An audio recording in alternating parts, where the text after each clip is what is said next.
प्रिय भाई और बहनों, हम प्रभु के पवित्र नाम का धन्यवाद करते हैं आज के सुंदर और अति पवित्र समय के लिए।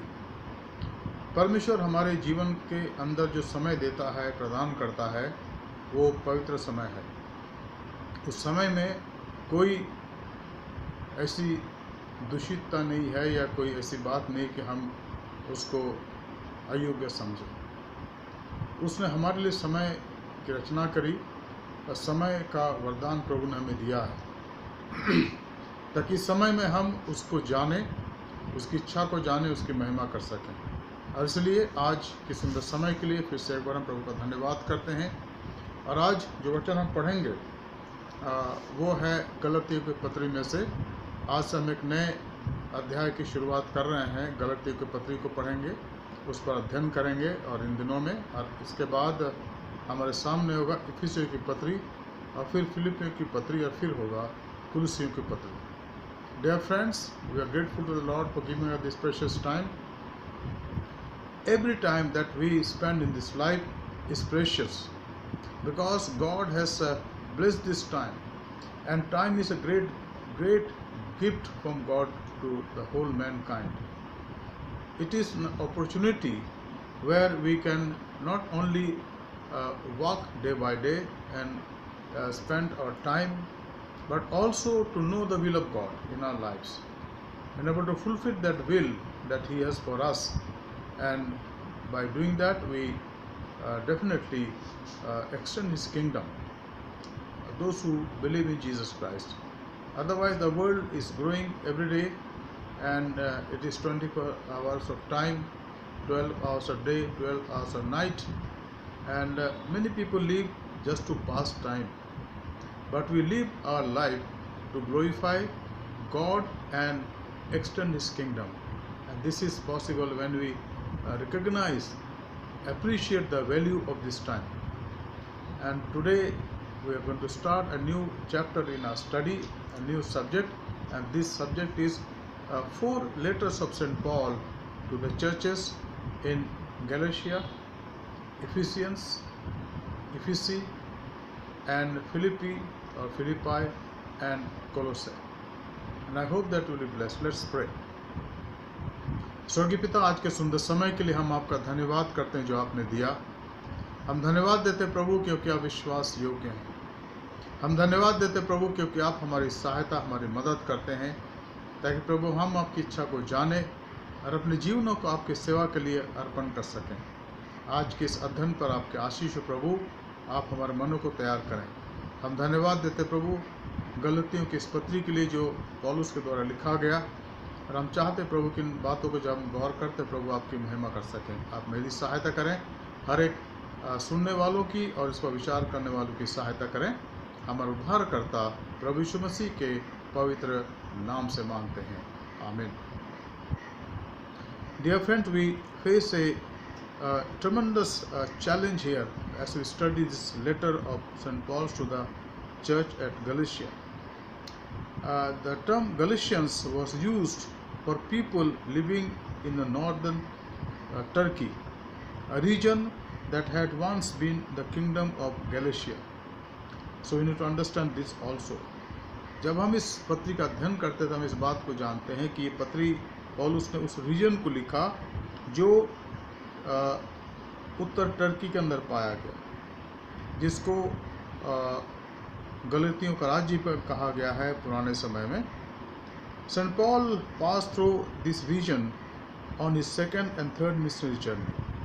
अगर आप देखें प्रेरितों का काम उसका 16 अध्याय 6 पद और 18 अध्याय 23 पद, तो आप पाएंगे कि संत पौलुस इन क्षेत्रों में अपने द्वितीय और तृतीय मिशनरी यात्रा के दौरान गया, और इसका वर्णन यहाँ पर लिखा है जो मैंने अभी पद कोट किए। प्रेरितों का काम 16 अध्याय 6 पद और 18 अध्याय 23 पद। However, the residents of this newer Roman province of Galatia were also called Galatians. जो लोग यहाँ रहते थे इस प्रोविंस में, जिनको रोमियो ने स्थापित करी थी, इनको गलतिया कहा गया। इन लोगों को गलतिया के रहने वाले कहा गया। They lived far for the south near cities like Antioch, Iconium, Lystra and Derbe, which Paul visited on all three of his first missionary journey. और हम इस बात को देखते हैं कि इन जगहों में जो इन स्थानों में पाए जाते थे, जो गलातिया प्रांत के अंदर पाए गए, उनके अंदर जो खास शहर पाए गए वो थे एंटियोक, इकोनियम, लिस्त्रा और दिर्बे।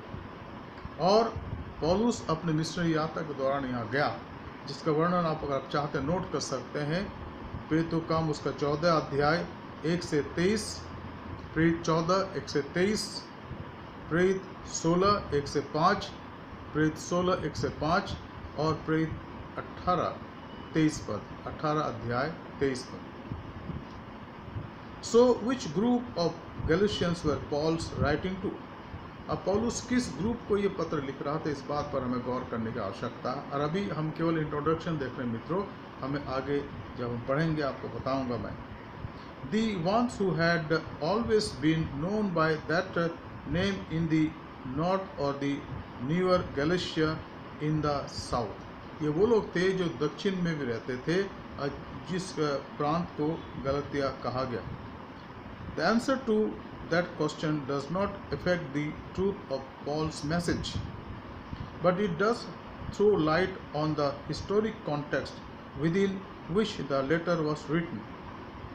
अब जिन बातों का वर्णन यहाँ पौलुस कर रहे हैं इस पत्र के अंदर, वो जो संदेश है, जो मैसेज है, उसको अगर आप ध्यान से देखें तो इस बात को जानेंगे।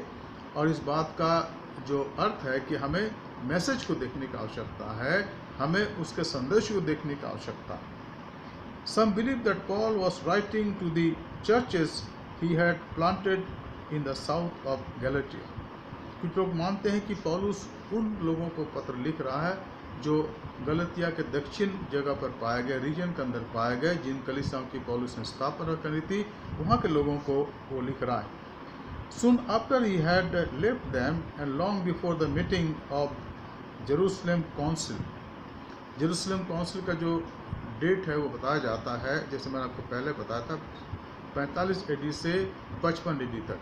कुछ कहते हैं 49 AD, कुछ कहते हैं 52 AD। अब जो भी वो समय है, लेकिन जो काउंसिल वहाँ पर हुई उसके पीछे बहुत बड़ा कारण था। कारण आपको मैंने बताया था, इन दोनों में एक बहुत बड़ी बात निकली यहूदियों की तरफ से कि जो गैर यहूदी लोग यीशु मसीह पर विश्वास करते हैं और जो मेल हैं, उनका खतना होना चाहिए मूसा की व्यवस्था के अनुसार।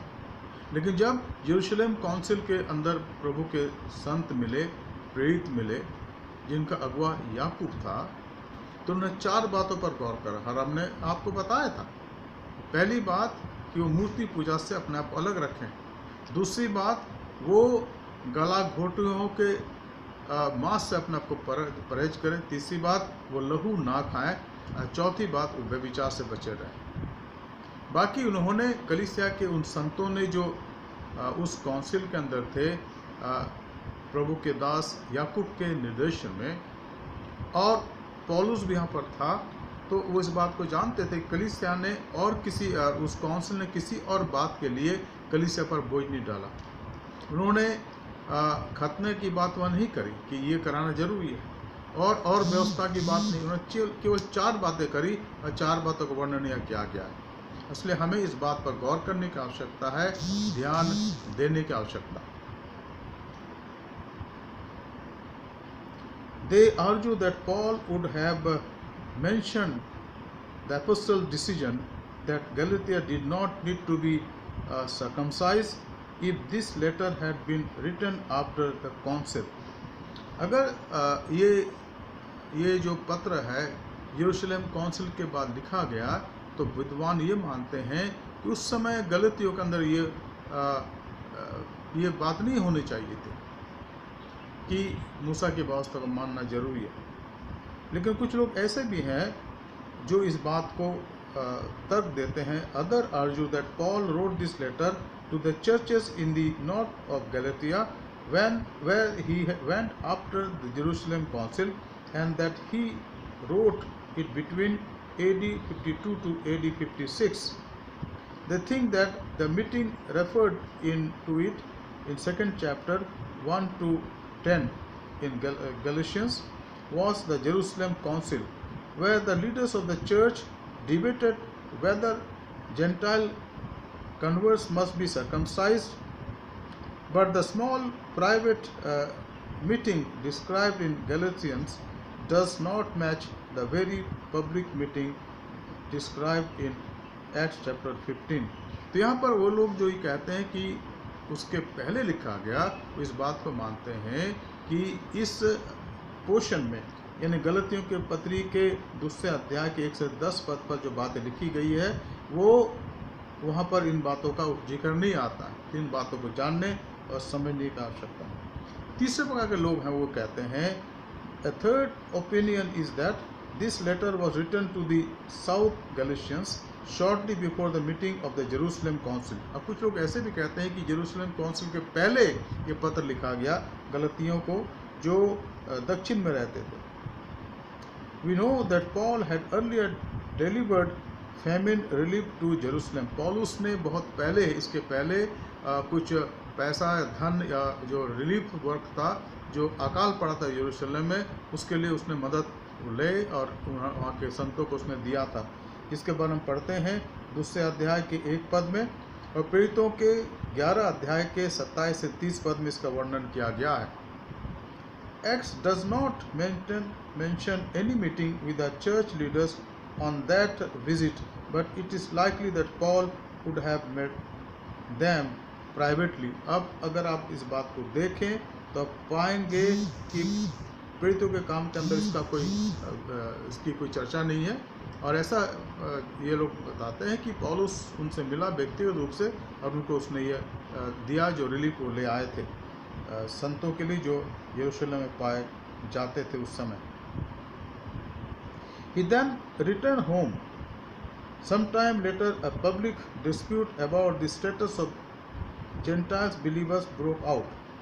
उसके बाद वो पैसा दे करके वो चले गए अपने जहाँ वो रहते थे उस समय, और ये जो बातें हुई यहाँ पर, ये बाद में लोगों के अंदर आया कि भाई हमें मूसा की रीति को मानना है, खासकर वे लोग जो अन्य जाति से मसीह बनते हैं। और इसके बारे में लिखा है दूसरा अध्याय 11 से 14 पद अगर आप देखें गलतियों की पत्री तो वहाँ पर पाएंगे।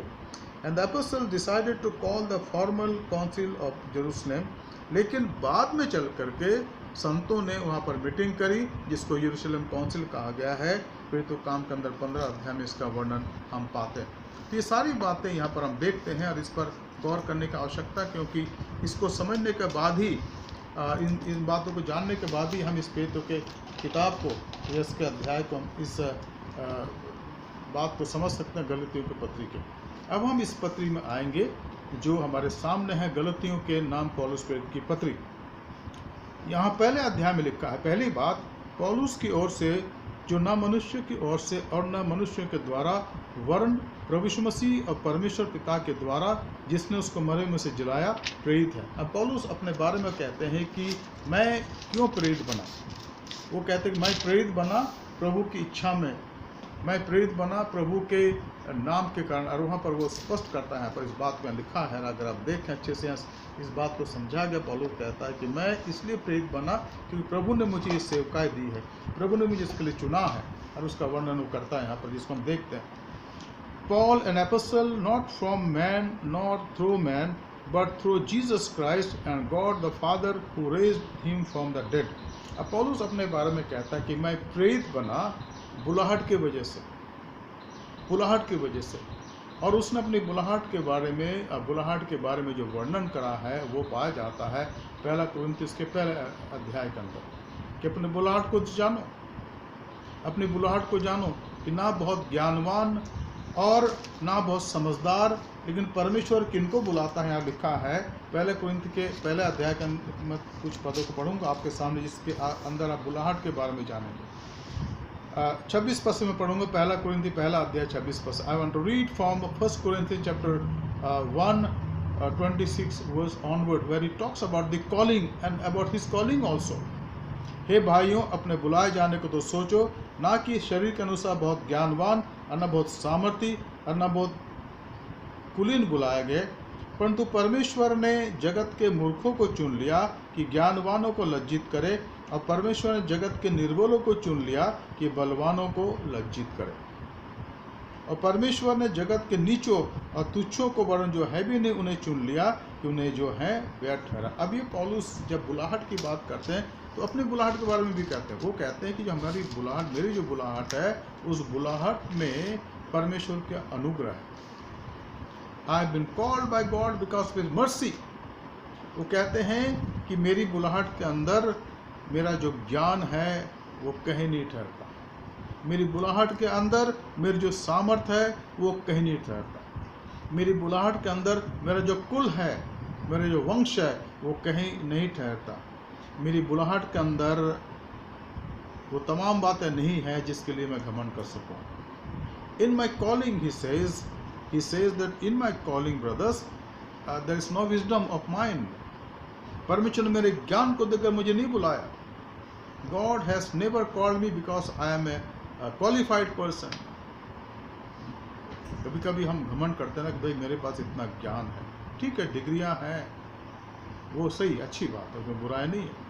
डिग्री को हासिल करने के लिए हम प्रयत्न करते हैं, मेहनत करते हैं, पढ़ाई करते हैं, थीसिस लिखते हैं, वो सब ठीक है।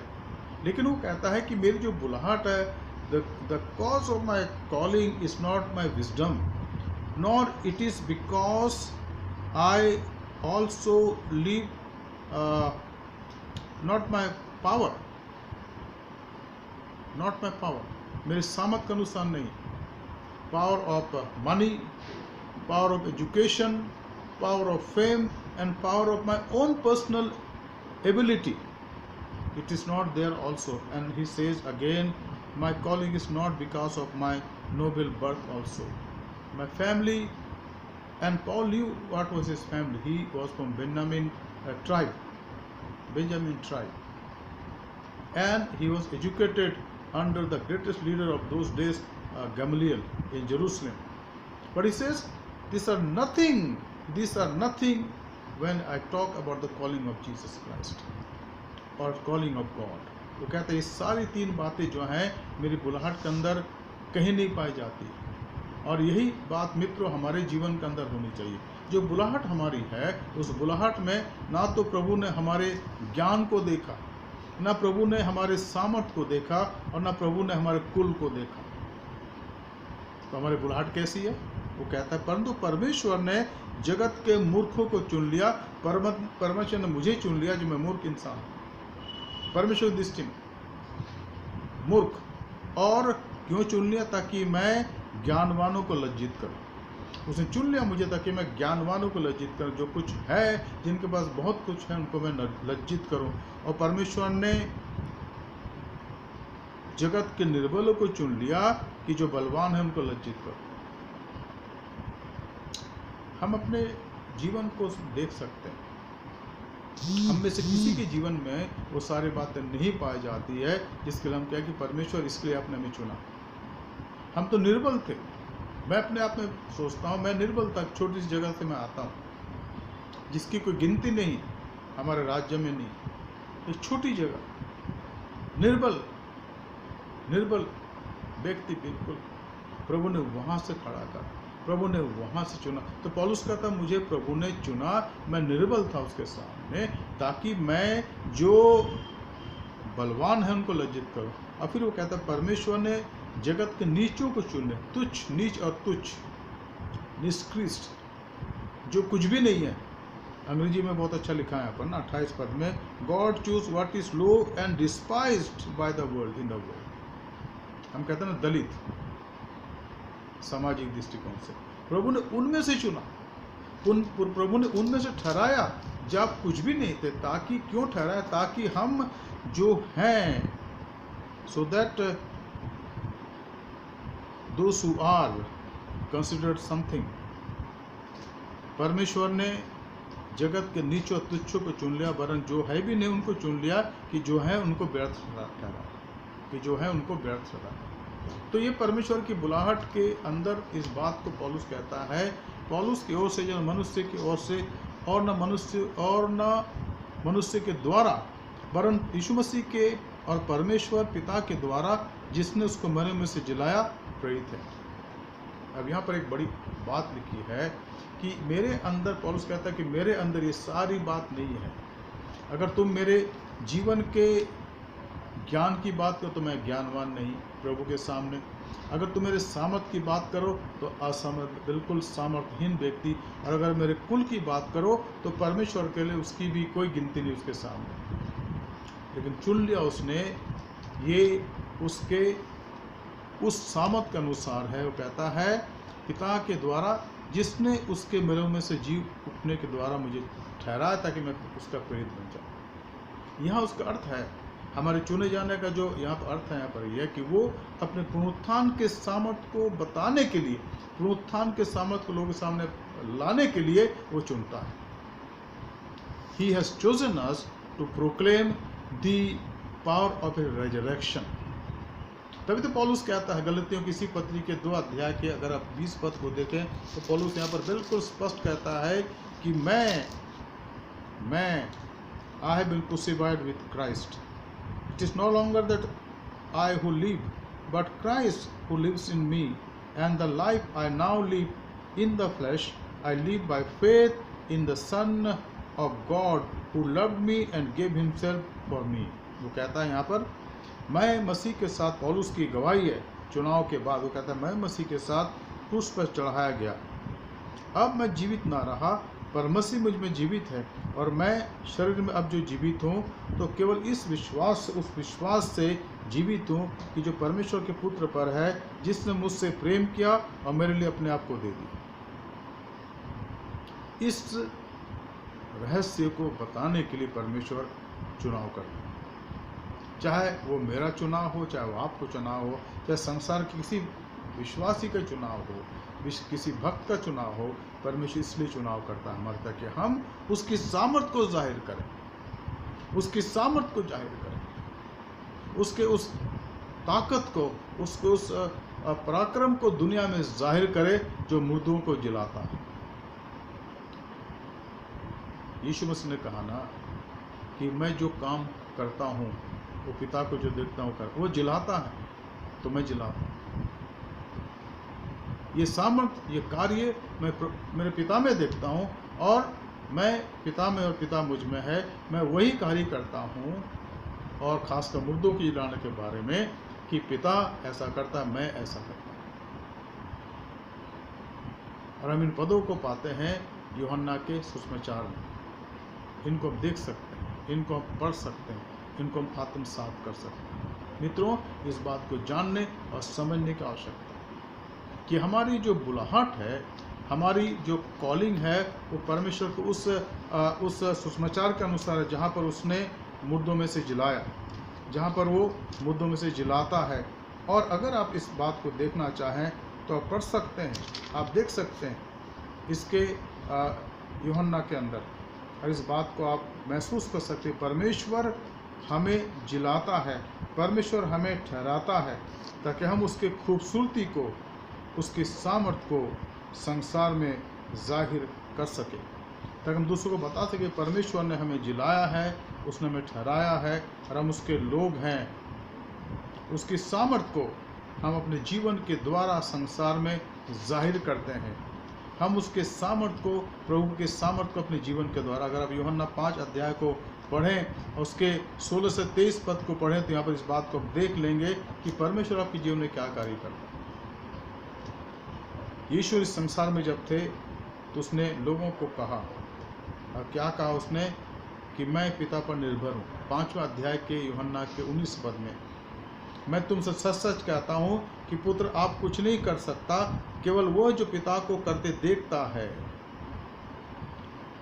यूहन्ना 5 अध्याय 19 पद। और पिता जो कार्य करता है वो मैं करता हूँ। इसलिए उसने कहा कि जो पिता का आदर करता है, वो जो मेरा आदर करता है, पिता का आदर करता है। प्रभु यीशु मसीह की डिपेंडेंसी और तमाम कार्यों में, और उन तमाम कार्यों में जो प्रभु यीशु मसीह संसार में करा। पिता पर यीशु की निर्भरता आखिरी उदाहरण प्रस्तुत करता है कि परमेश्वर के साथ संबंधित रहने का अर्थ क्या होता है। हर क्षण हमारे द्वारा ली जाने वाली सांस परमेश्वर की ओर से उपहार है।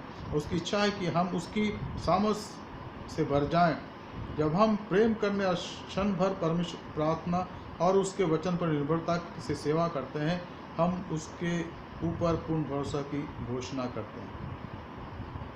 परमेश्वर का पुत्र यीशु मसीह अपने पिता पर आधारित था, और हमारी बुलाहट भी इस बात के लिए कि उसने हमें बुलाया था कि हम हर बात के लिए पुत्र पर आधारित रहें, क्योंकि पुत्र पिता पर आधारित है। और यहाँ पर वो बुलाहट की बात करता है कि मेरे भाइयों, मेरी बुलाहट परमेश्वर की तरफ से है। उसने मुझको बुलाया, जिसने उसको मरे में से जिलाया।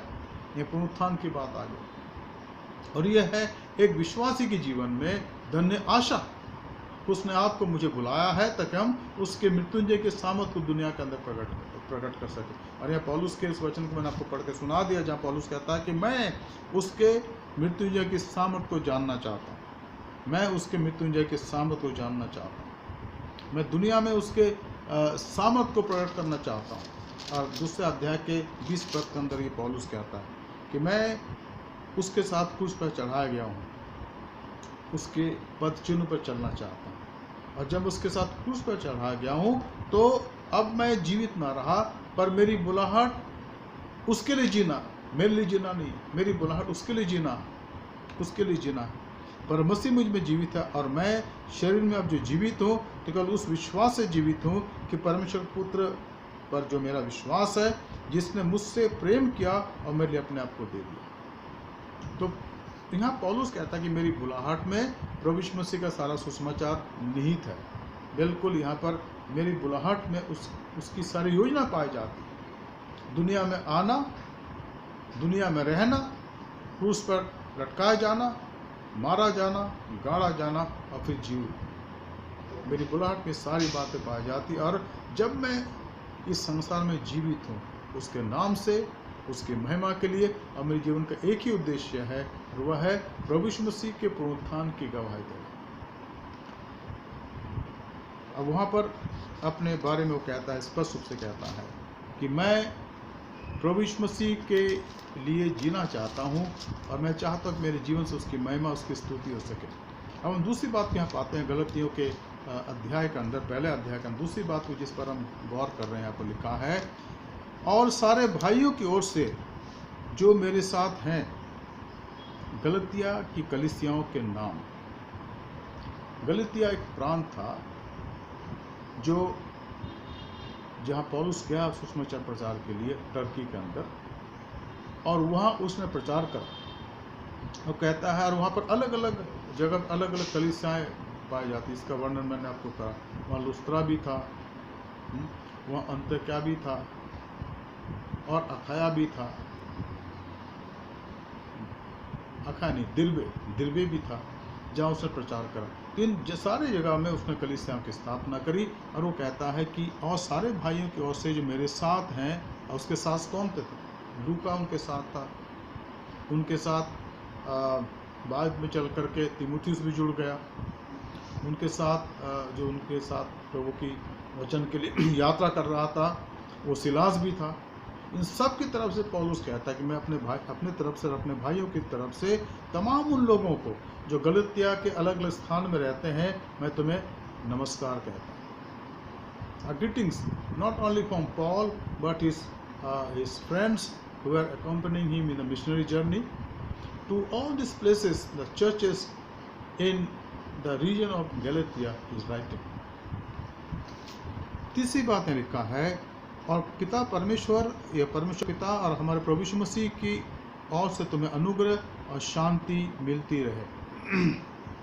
उसी ने अपने आप को हमारे पापों के लिए दे दिया, ताकि हमारे परमेश्वर और पिता की इच्छा के अनुसार हमें इस वर्तमान बुरे संसार से छुड़ाए। उसकी स्तुति और बड़ाई युगानुयुग होती रहे। Now third point I like to draw attention is grace to you and peace from God our Father and the Lord Jesus Christ. Now He's giving peace.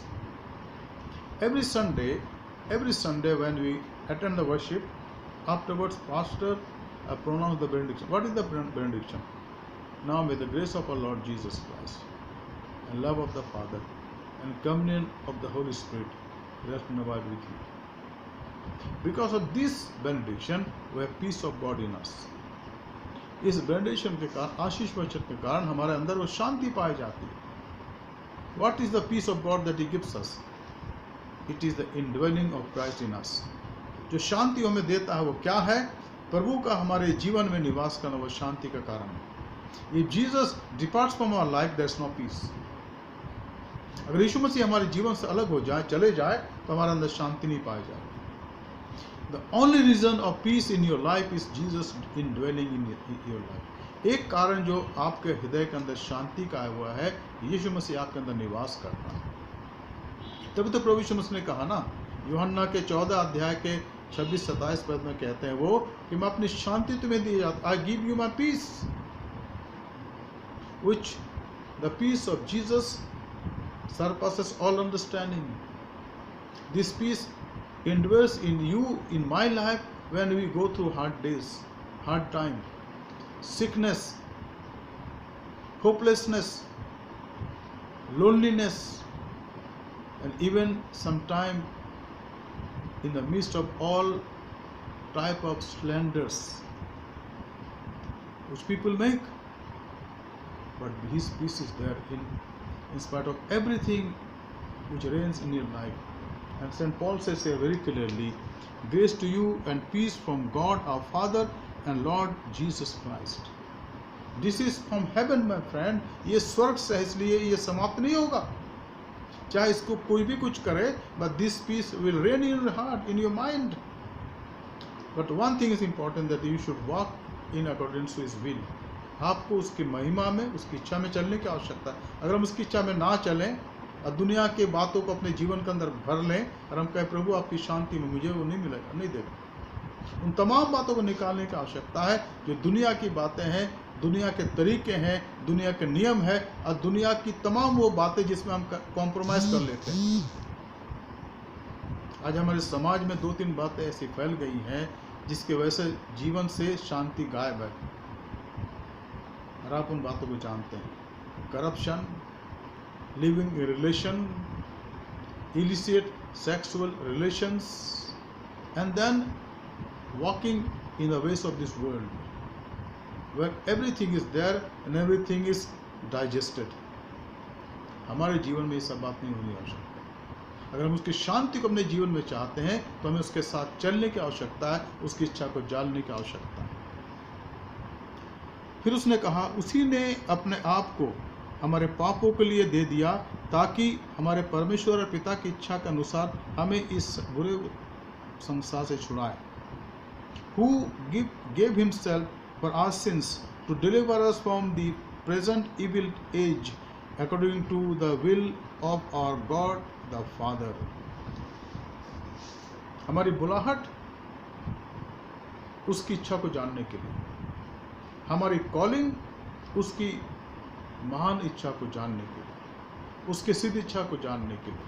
तभी तो पौलुस कहता है, रोमियो के 12 अध्याय के 1-2 पद में कहता है कि अपने शरीर को जीवित, पवित्र और ईश्वर को भावता हुआ बलिदान करके चढ़ा, ये तुम्हारी आत्मिक सेवा है, और इस संसार के सदृश ना बनो.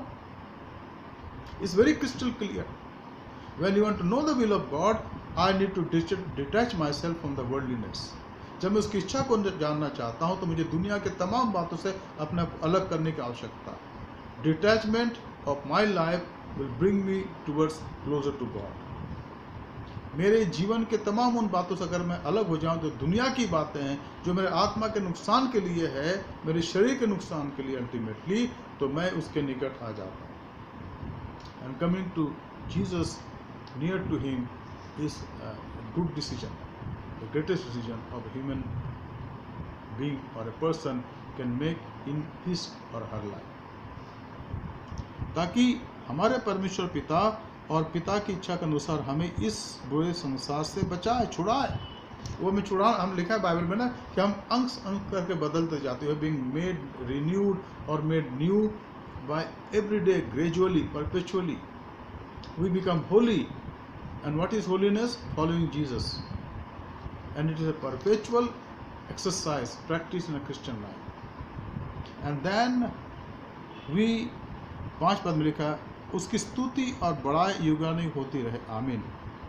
To whom be the glory forever and ever. And how my life become glorify God? When I detach myself from the worldliness. और पौलुस ये लिखता है गलतियों की कलीसिया, जहाँ परेशानियाँ थी, कठिनाइयाँ थी, कहता है मेरे भाइयों, तो जब गलतियाँ के प्रांतों में रहते हो, प्रभु के लिए अपने आप को इन बातों से अलग कर लो, और तब तुम्हारा जीवन, तुम्हारी सेवा, तुम्हारा कार्य परमेश्वर की स्तुति और बड़ाई के लिए एक भेंट के रूप में प्रभु के सामने अर्पण की जाएगी। Then our life will become the cause for His glory and His honor forever and ever. मित्रों, आज हम यहीं रुक जाएंगे। अब मेरी आशा है कि जो कुछ हमने सीखा है उस पर हम गौर करेंगे। आइए हम प्रार्थना करें। स्वर्गीय पिता, आपका धन्यवाद करते हैं आज के वचन के लिए प्रभु, जो हमने देखा सीखा प्रभु। आपके दास संत पौलुस के इस पत्री में प्रभु जो गलतियों की पत्री है, जब प्रभु हम इसका अध्ययन करते हम चाहते प्रभु कि आप हमसे बातचीत करें प्रभु, ताकि हम इस पत्री के गहरे बातों को जाने प्रभु, गहराइयों को जाने, अपने जीवन को आपके हाथों में सौंप सकें। कलीसिया का हर एक लोगों पर आपके आशीष हो। Lord, touch us and guide us Lord, so this letter of Galatians be a real blessing to all of us. प्रभु, प्रार्थना करते वचन के बीच आज बोया गए प्रभु, हम हृदय रूपी खेत के अंदर प्रभु जी, वो बीज जो बोया गया प्रभु, वो हमारे हृदय के अंदर प्रभु अंकुरित हो जाए और उसमें फल लगे प्रभु, 100 गुना, 60 गुना और 30 गुना। उद्धारकर्ता प्रभु यीशु मसीह के पवित्र नाम से मांगते हैं, आमीन। Dear friend, there are some announcements I like to make here. As I've already said, and we have already started the study of Galatians. This will continue now.